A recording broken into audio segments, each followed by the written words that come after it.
Selamat datang di channel Kakak Guru Alia. Saya Guru Bahasa Indonesia. Hari ini kita akan belajar mengenai teks laporan percobaan.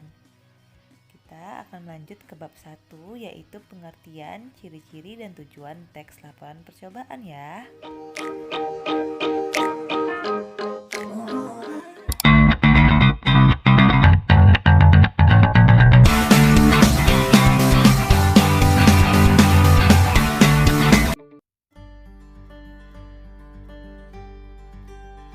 Sebelum kita masuk ke pengertian teks laporan percobaan, ada baiknya kita mengerti dulu apa itu laporan. Pernahkah kamu membuat laporan, Ananda?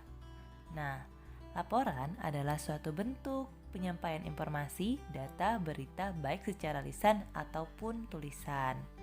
Nah, selanjutnya dari ini kita bisa tahu nih apa sih itu teks laporan percobaan. Nah, teks laporan percobaan adalah sebuah teks non-fiksi atau ilmiah yang memaparkan hasil percobaan atau penelitian yang dapat dipertanggungjawabkan kebenarannya secara keilmuan. Contohnya adalah ketika kamu praktikum di mata pelajaran IPA. Biasanya setiap selesai praktikum pasti kamu disuruh membuat laporan. Nah, laporan itulah yang disebut dengan laporan percobaan. Berikutnya, ciri-ciri teks laporan percobaan. Ciri-ciri teks laporan percobaan itu ada 3. Yang pertama adalah objektif, faktual, dan ilmiah. Objektif artinya berdasarkan kejadian yang nyata, tidak dipengaruhi oleh pendapat, pandangan, atau perasaan pribadi. Sedangkan faktual artinya berdasarkan fakta. Ilmiah artinya berdasarkan ilmu pengetahuan. Ciri yang kedua yaitu berisi tujuan, prosedur, dan alat bahan serta data hasil percobaan. Ciri yang terakhir, teks laporan percobaan disajikan dengan urutan yang jelas, berbobot, dan logis. Maksudnya, logis di sini artinya masuk akal berdasarkan logika dan ditulis secara sistematis. Materi selanjutnya yaitu tujuan teks laporan percobaan. Ananda, tujuan teks laporan percobaan ini ada 5. Mari disimak dengan seksama. Tujuan adanya teks laporan percobaan, yang pertama sebagai bukti tertulis adanya eksperimen atau percobaan yang telah dilakukan.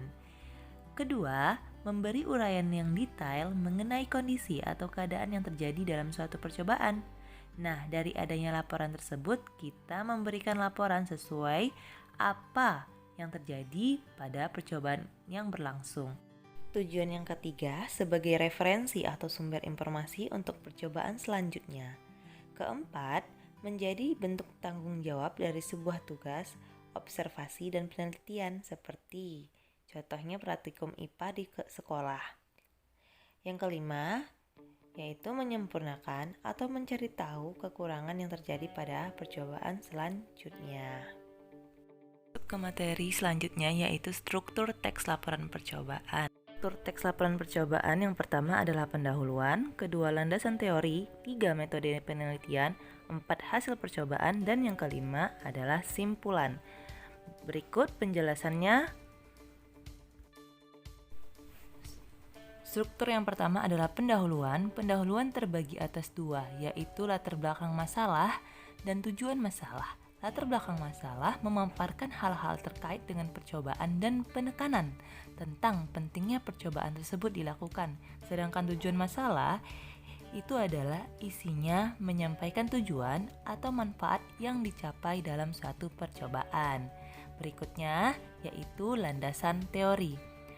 Anak-anak, landasan teori ini berisi teori-teori yang mendukung percobaan atau penelitian.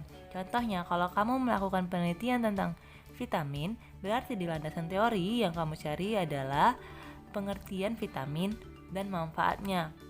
Berikutnya adalah struktur yang ketiga, metode penelitian. Dalam metode penelitian ada 3 hal yang disampaikan. Yang pertama adalah waktu dan tempat penelitian, yang kedua alat dan bahan, dan ketiga adalah langkah-langkah. Nah, untuk waktu dan tempat penelitian ini, misalnya kamu laksanakannya pada hari apa? Tempat penelitiannya misalnya dilaksanakan di sekolah. Terus kalau alat dan bahan-bahan adalah alat-alat dan bahan yang digunakan selama kamu lakukan percobaan. Selanjutnya adalah langkah-langkah. Langkah-langkah ini adalah prosedur kerja yang kamu lakukan selama melakukan percobaan. Langkah-langkah kamu tulis secara sistematis atau berurutan. Nah, struktur yang keempat yaitu hasil percobaan. Hasil percobaan adalah berisi data hasil pengamatan atau percobaan yang biasanya berbentuk deskripsi, tabel, paragraf, diagram, atau pembahasan terhadap hasil percobaan. Yang terakhir adalah simpulan. Simpulan berisi penegasan hasil percobaan secara ringkas. Jadi, kamu tulis sesuai dengan apa yang ingin dicapai dalam tujuan percobaan. Lalu yang kedua adalah daftar pustaka. Daftar pustaka berisi rujukan atau referensi yang digunakan dalam melakukan percobaan. Rujukan ini dapat kamu ambil dari buku jurnal, majalah, internet. Referensi lainnya yang bisa kamu jadikan acuan untuk di daftar pustaka. Baik Ananda. Ananda, sampai di sini materi kita. Saya ucapkan terima kasih. Wassalamualaikum warahmatullahi wabarakatuh.